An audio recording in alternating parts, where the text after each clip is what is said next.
Emotional vocabulary. Learn the real meaning behind the 7 most common emotions that your soul tries to communicate with you. An emotion is a driving force that dictates how we speak, think, perceive things, and act in a given moment. Most of our perception is governed by the state of our emotional self. Emotions really are just the way our energy behaves. They are triggered by certain psychological factors, and each of them tell us a different message, like words. Giving a name to these emotions is essential for our well-being because it helps us better differentiate them and express them without feeling too overwhelmed. Once we familiarize ourselves with these emotions, we will understand their subtle differences and meaning. 1. Anger. Anger has a bad reputation of being a negative emotion. However, feeling angry helps us in many ways, like setting boundaries, protecting our sense of self, and giving ourselves the courage to stand in the world. If we don't feel any anger, people will take advantage of us, while too much of it is also offensive of the rights of others. Anger is a weapon we can use to stand against any injustice committed, whether against us or against others. When you feel angry, ask yourself the following questions and reveal the purpose behind this emotion. 1. What am I protecting? 2. What should I restore? Actions to consider. If you are feeling constantly angry, acknowledge the possibility of depression. Especially in men, if really small things make you annoyed and irritated, check in with your doctor or therapist. It might mean that your mental energy is being depleted in some way. Remember, your emotions are not there to cause you any harm, they're a part of the vocabulary your heart uses to tell you what's going on inside you. 2. Fear. Fear is a defensive tool of your psyche to help you avoid any harm or injury. It tells us when there is possible danger. But most of the time, the fear we feel in today's society is irrational and not associated to any real danger, but rather our mind's resistance to change. In most cases, our fears paralyze us and prevent us from taking action. Sometimes fear might even be what's putting us in danger. It's important that we see fear as it is, understand where it's coming from and all the other emotions related to it. We need to realize that it's only an emotion that serves to protect us, but it's us who need to make the ultimate choice. Once you feel fear, calm yourself by taking in deep breaths, then ask yourself the following questions. 1. Is there any real and immediate danger? 2. What action should I take? 3. Is this fear repetitive or unhelpful? Actions to consider. It's important that you calm your mind as soon as fear arises.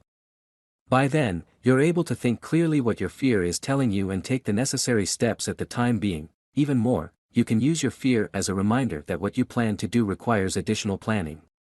The main purpose of fear is to prime our brain, muscles, and senses to take the necessary actions. But if it's stuck in a feedback loop, it makes us suffer from overwhelm and exhaustion, which isn't good for our body. Seek help from a doctor or therapist when you experience repetitive fears, worries, or anxieties, even when there's no sign of imminent danger. 3. Happiness. Happiness is highly regarded as the emotion that everyone must feel. We work, we do things, we buy stuff and so on just to find happiness, but that's like finding a favorite word and reading pages of books that contain only that word. The purpose of reading is not to find a certain word, but to understand the meaning of the book. The same way feeling emotions is not about looking for happiness, but for understanding what your soul is trying to tell you through your emotions and better understanding yourself and your purpose. Happiness tells us what resonates with our soul and true self. It's a sign that we are doing something right, something that fills our soul. We should learn from this. It's not about looking for things that make you happy for the sake of being happy, but looking why those things make you happy for the sake of going towards a direction that resonates with your soul. It might look like a lovely rest stop, but happiness is not the only emotion we need. Just like any other emotions, we must treat it as an emotion that comes and goes. The danger of working only for happiness is to avoid all the other emotions which also play a big part in our growth and well-being. The good news is that when we get to know ourselves better and follow what resonates with our soul, we tend to become happy and contented without looking just for happiness. 4. Sadness. Sadness is not a negative feeling like most people assume. There is healthy sadness that all people feel. It's when we try to run away from it that this emotion becomes negative. This emotion gives depth to your life. It signifies that even though nothing is permanent, there are things you were courageous enough to care for.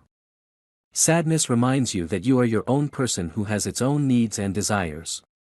It reminds you that maybe you should spend more time and energy doing the things you like. it signals other people that maybe we are in need of help or emotional closeness so they can offer that to us. It signals us to let go so that we may have time to create a room for something new and welcome the change that is taking place.